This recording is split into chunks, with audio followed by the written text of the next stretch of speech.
Previously on Balls. Hi, Nick. Yes, how's it going? Hi, it's Darren. All right. Sorry, man. Just my finger trouble. Getting old. Senior moment. No. How are you doing? Good, very good to hear your voice again, man. Yeah, nice to chat to you. While. I've been loving your work on SuperSport. Really, really good stuff. And long may it continue, sir. Thanks, man. Thanks. I signed last year a couple of years, so I just thought I'd see how it went, and I'm really enjoying it. So there's no need to rush into a coaching job when there's something like this that's so pleasant. You know? See, you can say what you feel, say what you like. You can influence things, and you can't get fired for it. Exactly. Not unless I say SuperSport, Mallett is too expensive, you know. DSTV. I don't know. They might have a problem with that, Dick. I think I'm going to avoid that. Awesome stuff. Well, when you do a couple of years, geez, and they give work to 10-year contracts at a time, surely they've got to give you at least 5 to 10. I think, listen, I think they were thinking that I'd get back into coaching, and it was Alvin. Alvin just said, listen, would you take a 3-year contract? And I said, yeah, as long as there's a 3-month clause either way, you know. Yeah. So if a really good one like France comes up, or maybe England again, and they approach me, you know, then I could perhaps do that. Do we read anything into that if France comes up, Nick, after this weekend's result? I find it congratulations for pushing hard to get my next job.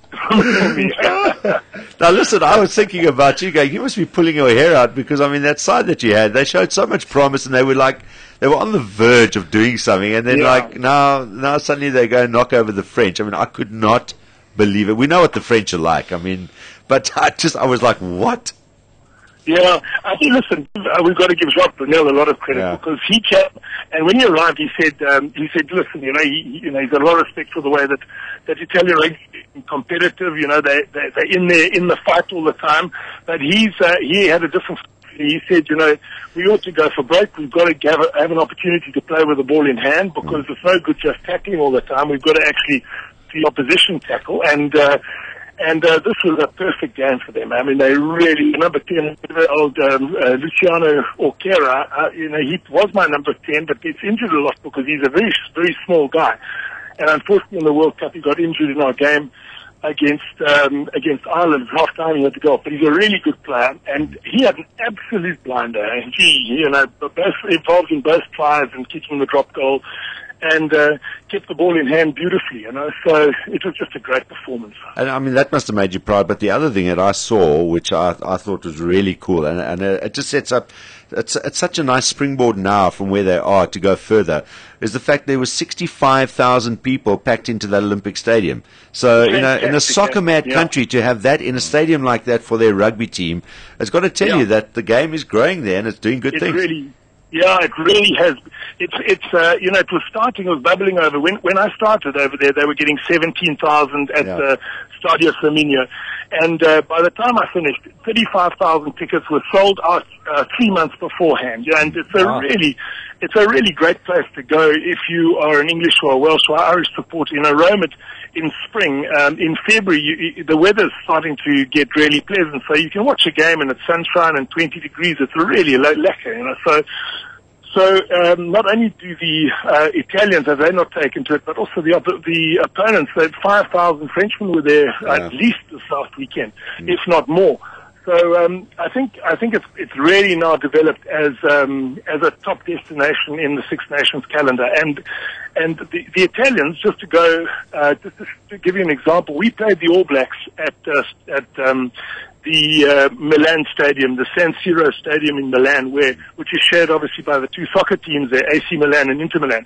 And we had 80,000 people there for the game against the All Blacks. I mean, it was absolutely broke all records for attendances, and they clearly, you know, the Italians are clearly prepared to support their national side, and they probably go to 3 games a year. You know, they'll go to, if there are 3 home games, they'll go to those, and then they don't really support the professional rugby teams much. But the national side has got great support. Right, now having seen what's happened this weekend, and you knowing them intimately, the big question is now, because this is, I think, what World Rugby wants. We want another side that's going to be consistent and challenge the big sides.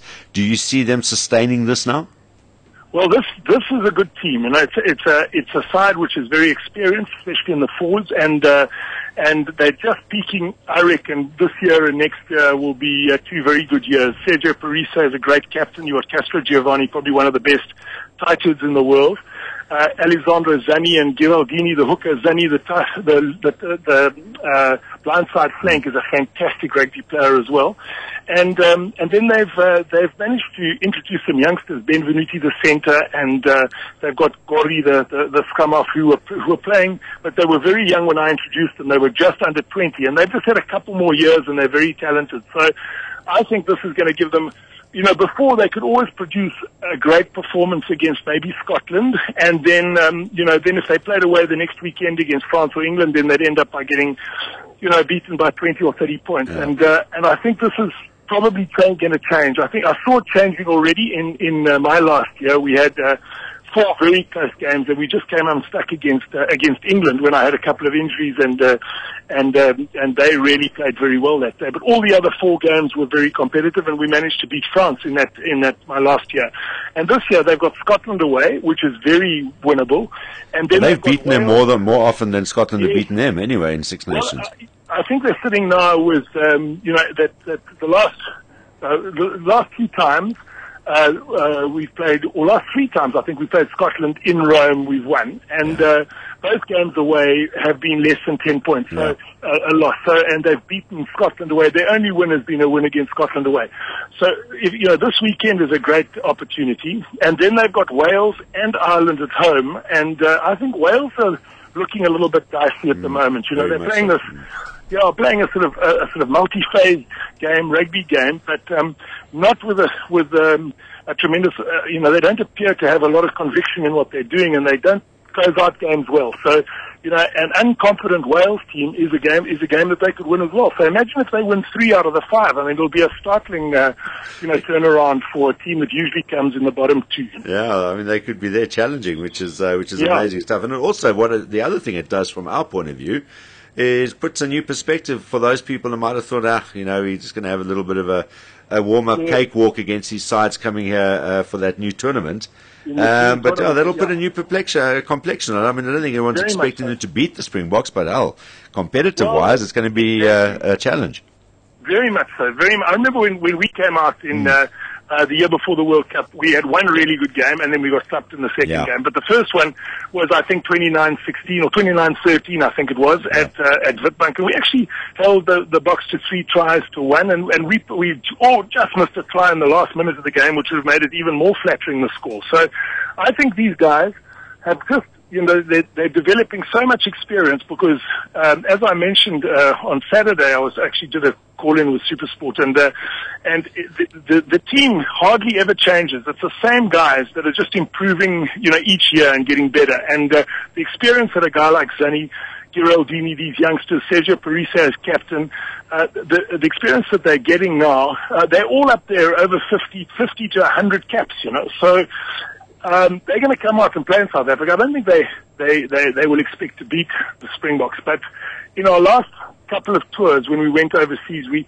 lost, I think, 28-6 or something to New Zealand away, which was manageable for an Italian side, and we had that good game against South Africa, and also against Australia we kept it to 30-odd points to 10. Yeah. So I think they'd be looking to maybe even better those results, which I think they could do because they're playing a lovely brand of rugby, and they haven't lost the organisation in their primary phases, scrums and lineouts, and their defence is kept up. They're defending very well, and they're holding on to the ball well. So, obviously, if they get key players injured, and that's always the problem for the June tour, they don't have strength in depth as a nation. So if they lose Sergio in a French championship game or Castro Giovanni, the next guy up is just not quite the same level. But let's hope they can bring their best side out. Exciting times. It's always, as I say, from a world rugby point of view, the more countries that actually bring up their game and just make it more of a global game every year, the more fantastic it is. Well, in the last 5 years, Darren, I reckon that a game against Samoa is no longer a walk in the park for even a top 5 team. A game against Argentina has proved again and again to be a stumbling block. And Scotland went away, and even on their tour, they managed to turn over Australia and played really well in that game. Well, I think Australia are a walkover these days. The only side they beat regularly seems to be the Springboks. Exactly, yeah. I think they've won 7 of the last 9. So I mean, we really owe them. A couple of good hidings this year if we can manage that. But it is a good thing for international rugby, because in the past it used to be only New Zealand, South Africa, England, France, and Australia who could win the World Cup. Now at least there are another 5 teams that can turn over, one of those teams. Just the England performance against New Zealand was an example of that, and England are playing really well. So it's great for world rugby. I must admit, it's very exciting. Awesome stuff. Nick, always nice hearing you. All the best for the year. We look forward to seeing you on SuperSport, and thanks for your time this afternoon. Thanks, Nick. Pleasure, man. Cheers, bud. Bye, Nick. This is Balls Visual Radio. Darren, Simon, Kate and John. Weekdays from 3 p.m. to 6 p.m. Central African Time. balls.co.za